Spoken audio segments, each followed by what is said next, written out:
Joel's up. He says, "Hey Bradley and team, do you still use or build Serp Shaker sites, and do these seed sites, as you refer them, stick?" Okay, first thing, I don't use Serp Shaker. Nothing against it. I just use Lead Gadget and have been for well 2 years now, actually.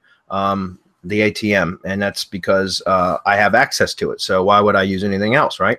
Do these seed sites, as you refer to them, stick? I don't know of ever calling them seed sites. I think you may be I think you may have that confused with what Marco talks about with seed sites and seed sets. Yeah, I think he's misapplying the nomenclature. Yeah, and so they're not actually seed sites as far as the way that we talk about them, the way that, if that makes sense. But you said, let's just carry on with the question. I have been hearing that Serp Shaker sites are getting de-indexed. Yeah, that's very true or very possible. I don't know specifically about Serp Shaker sites because I'm not using that plugin, but those types of sites, these mass page generator sites, often get de-indexed, guys. It's a spam strategy. It's a pure spam strategy. I know some people that have sites up that have been up for years and are still generating traffic or are still indexed anyways. Whether they're generating traffic or not, I don't know. But you know, my experience with them is that they are somewhat short-lived sites. Not always the case. I have some that have been up for, you know, many months that are still generating traffic, but the majority of them, I expect them to be short-lived. I slap up a site. It takes a while for them to begin to index now anyways. It used to be that we could get a site indexed within, tens of thousands and sometimes hundreds of thousands of posts and pages could be indexed within a matter of weeks. But now it doesn't seem to be that way, at least not with the sites that I'm still building. It can take anywhere between, like, it usually takes 4 weeks before the sites really start to index well. And then it takes another anywhere between 2 to 4 weeks before they fully index. And it varies as to what fully indexed means. So what I'm saying is, if I build a 30,000 post site, which covers just about every city in America, and then I've got, let's say I have 12 tags per post. That's 360,000 tag pages too. So I end up with 390,000 pages on my site. And out of that, I might be lucky to get 80 to 100,000 of them indexed. And but that's significant. You can still generate a lot of traffic from those. My point is, though, a lot of my sites just flat out won't index, or if they do, they never index more than a couple hundred pages. And then they end up tanking at some point and becoming de-indexed. And that happens often with these sites. That's why the strategy is such that you just continually build sites all the time.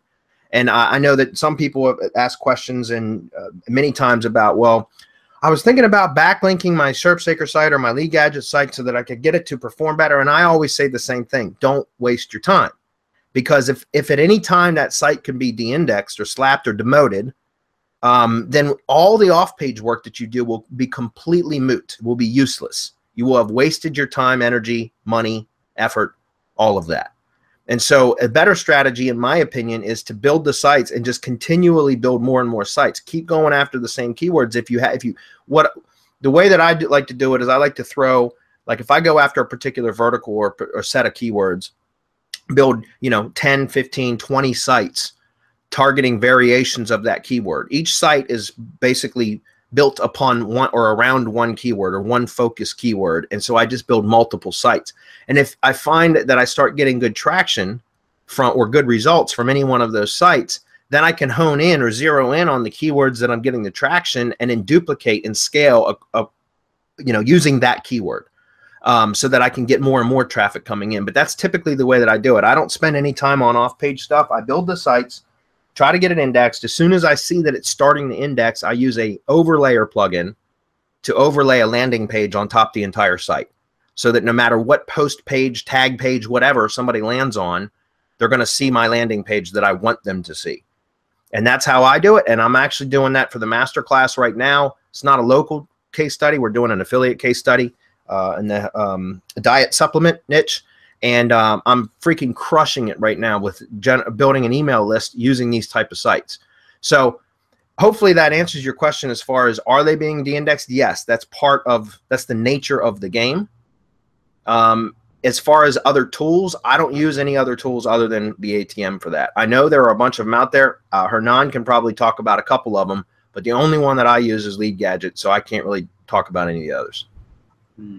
Yeah, I built Serp Shaker sites and also MPC, mass page creators, which would be 100% HTML websites with upsides and downsides. You know, the upside being that you do not need to handle databases and those kind of things and scripts and plugins. The downside is that whatever you need to do, you need to unpublish and republish the website, you know, which is a pain in the ass. With that said, I have always experienced the same thing, you know, the indexations, like lack of quick indexing, maybe, and not only that, maybe the website is fine, but your Amazon account gets shut down, or AdSense, or whatever, you know, because you're spamming. At the end of the day, that's what you're doing. You know, you need to be super, super conscious that you are spending your time doing that.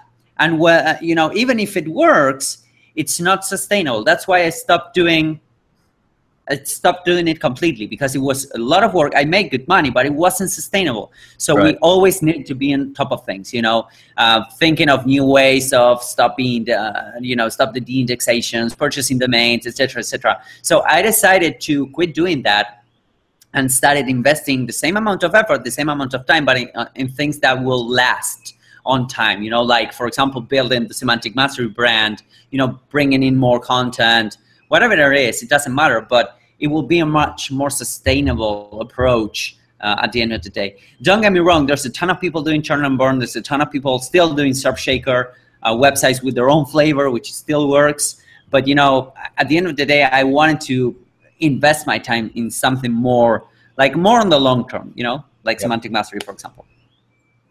Yeah, I mean, like I same thing. I'm not a big churn and burn fan. I still use them. I mean, like I said, right now I've got some of those sites that are performing really, really well with helping me build my email list for that affiliate project. But you know, a lot of the sites just don't perform, and like, I mean, a small fraction of them in my experience. And again, it could just be because of, you know, if I had enough time to test a whole bunch of different configurations and content types, that kind of thing, then I'm sure I could get my success rate of sites that index higher.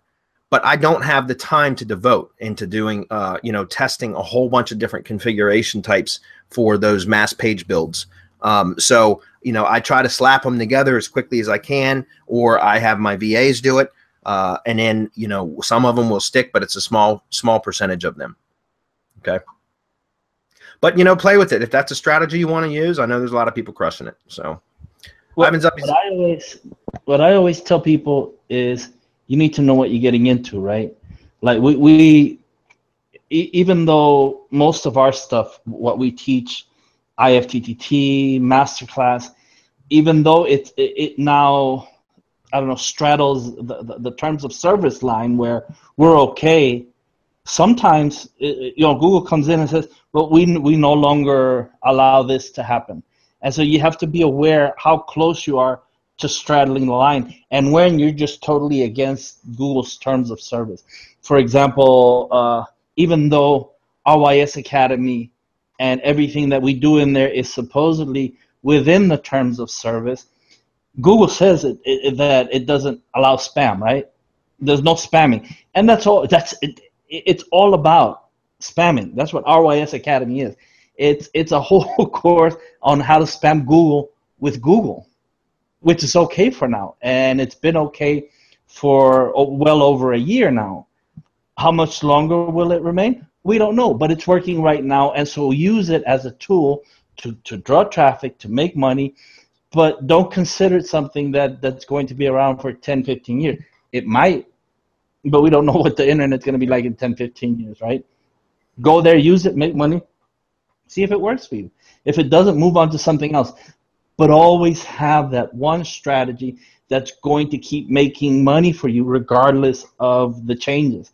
And right now, that's IFTTT. It's been working for, what, 3-4 years? It continues to work. It continues to get stronger and better. It has survived every update so far. And we've 4 years. It's been a mainstay, you know. And everything that Google has thrown at it, we've been good, simply because we do what Google says within IFTTT. Yeah, we sometimes go a little bit beyond, but we always have that shield that allows us to pull back into that comfort zone. So always remember to have that, like Hernan said, you need that long-term strategy. You need to have that secure place from which you can do everything else that you can look to do to make more money, to make look into different income streams. Look at this. I just saw Dr. Gary post something on Near Me where we ranked overnight, first page, just by doing something near me. So these are the things that you need to go and take advantage of, like right now. Go do it because it's working. Will it work tomorrow? I don't know. But nobody can tell you what's going to happen tomorrow.